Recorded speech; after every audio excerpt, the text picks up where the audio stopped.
I have reviewed quite a few Adam Nevill books on my channel, and today I'm gonna review his 2025 published All the Fiends of Hell. Great art cover. I mean, look at that. Can you see the monster on the cover? Now, this is Adam Neville's first foray into science fiction, but make no mistake, this at, at the core, this is outright horror book. I mean, this is science fiction, this is post-apocalyptic, it's dystopian, but if you peel out all the layers, at its very core, it's outright horror. And that's what Adam Nevill writes. And it's presented in the facade of sci-fi. Uh, think War of the Worlds, but way, way darker and way more intense, way more horrifying, scary. So, this is a story of an alien invasion, and it takes place in south of England. And that's where most of Adam Neville's books are set. And this story follows a man named Carl who wakes up one day after a flu, and he finds that the world is empty. So many people have just freaking disappeared, and he's quite flabbergasted, and he's like, what the fuck is happening? And his neighbors have disappeared. The sky is all red, and it's like zombie apocalypse. The streets are empty, the world is empty, and he's just baffled. And he checks up on his neighbor called Katie. She's an elderly lady, and she is quite sick, and he looks after her for a couple of days, but he couldn't make heads nor toes of the freaking situation. Where have the people disappeared? Why are the skies red? And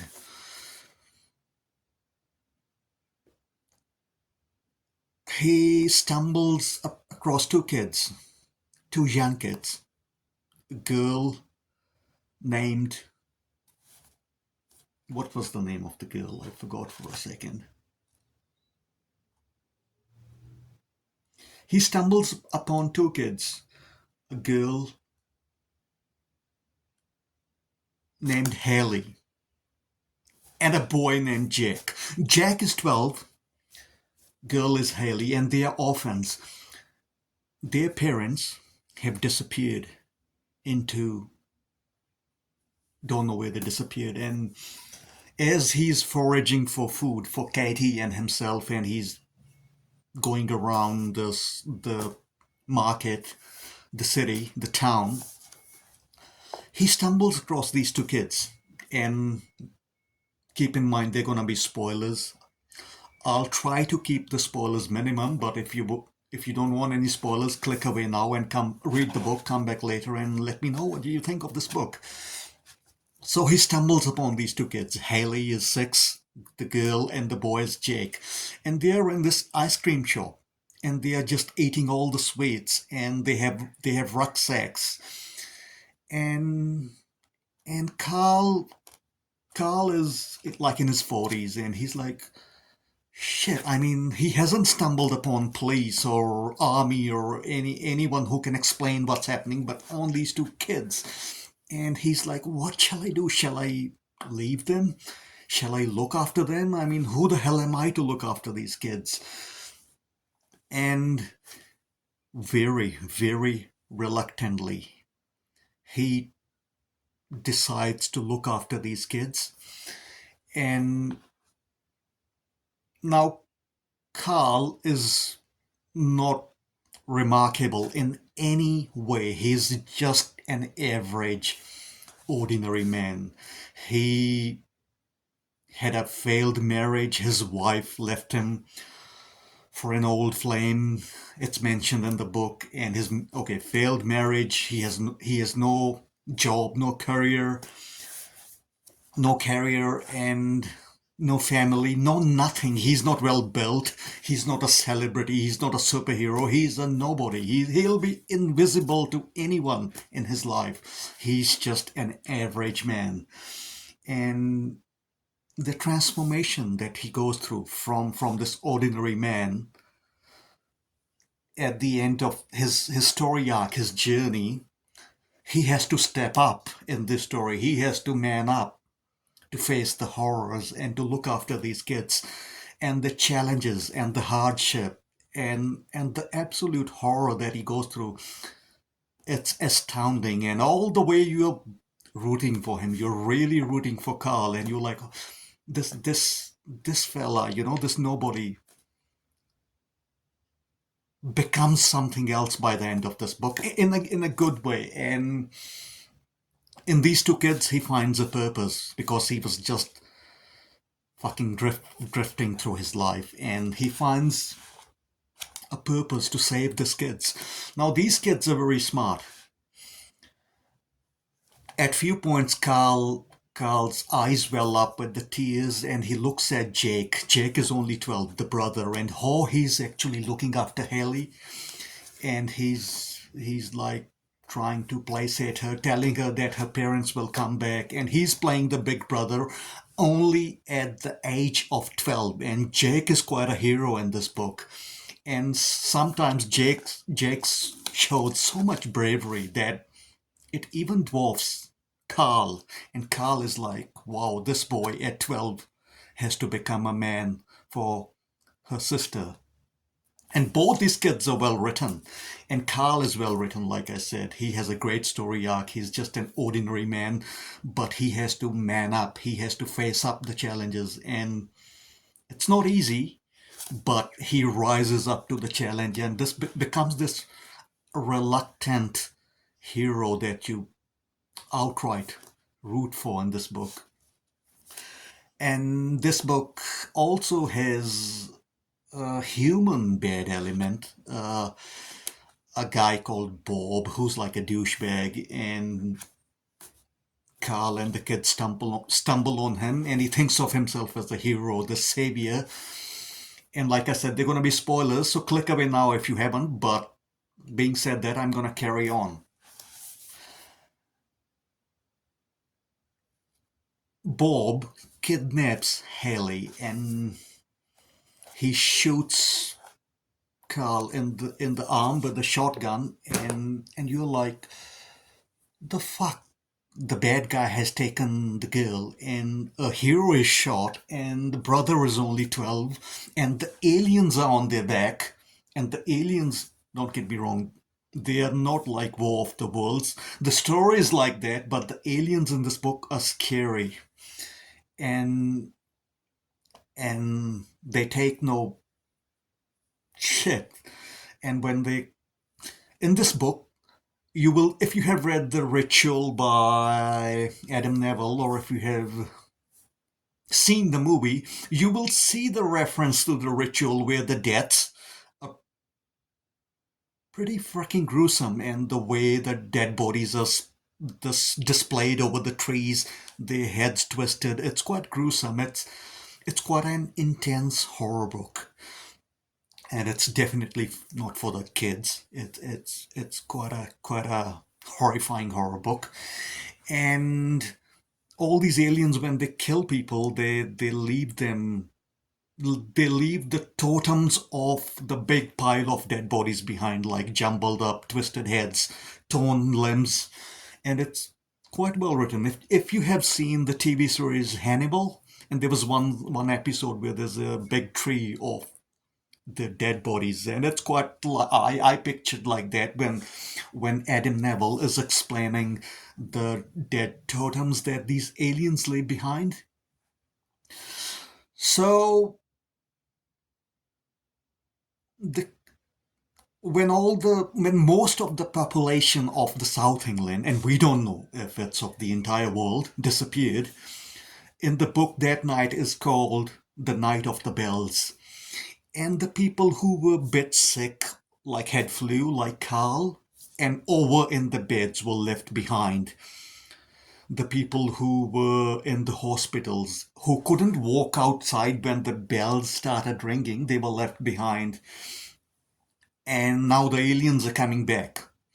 We don't know who they are. Aliens, what is it, Judgment Day or something? But most definitely, they are aliens the way they are written.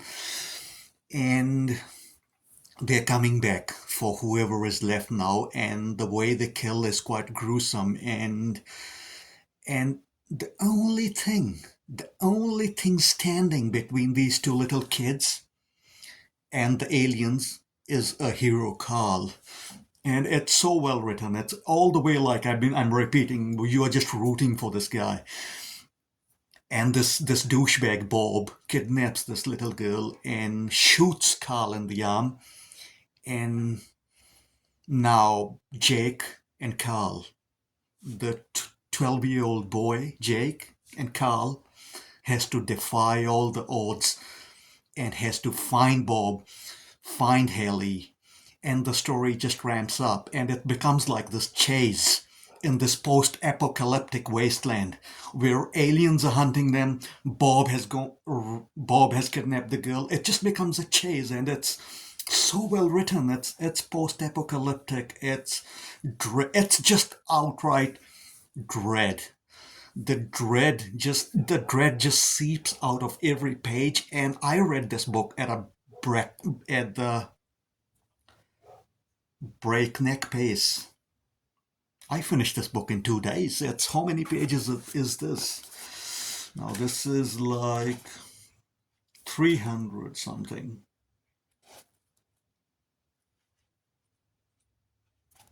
Yeah, so this is about 333 pages, and I finished that in 2 days. It becomes quite intense towards the end, like any other Adam Nevill novel. And it's just so well written. And like I said, sci-fi on the surface, but it's actually a horror story. And even being a horror story, it's actually story of Carl and how he finds the purpose and how he has to step up and how he becomes this reluctant hero of this book. And it's just so well written. I really loved it. Now, like I said before, I have reviewed quite a few Adam Nevill books on my channel. I'm gonna leave the link for my review of his book, The Ritual, in the comments. The movie was made on that book as well, but the movie is just shit. But the book is great, and yeah, this is like my third favorite Adam Nevill book. My most favorite is his Cunning Folk. Check out my review of his Cunning Folk, and my second best is The Ritual, and this is my third now. So, yeah, if you like horror, if you like sci-fi, if you like the underdog kind of a hero who becomes this great hero by the end of the book, check this book out. It's just great. And why the aliens are here, what are they doing, nothing is explained. Nothing is really explained, but it doesn't matter. It's the story of the landscape and the horror and the chase and the situations that Carl and the kids find themselves in. It's pounding, epic, pulse pounding, epically intense.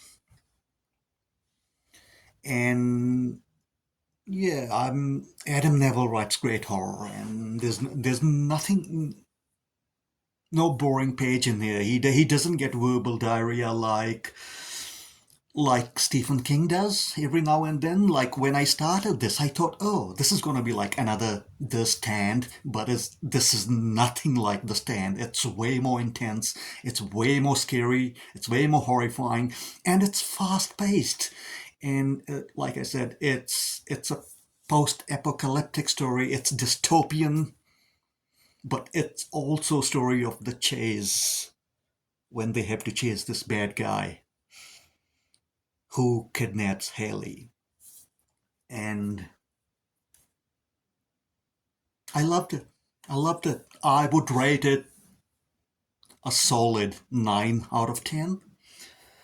Uh, if you want me to review any other title, any horror or any other genre, please leave the name of the title in the comments and I'll get back to that book sometime in the near future.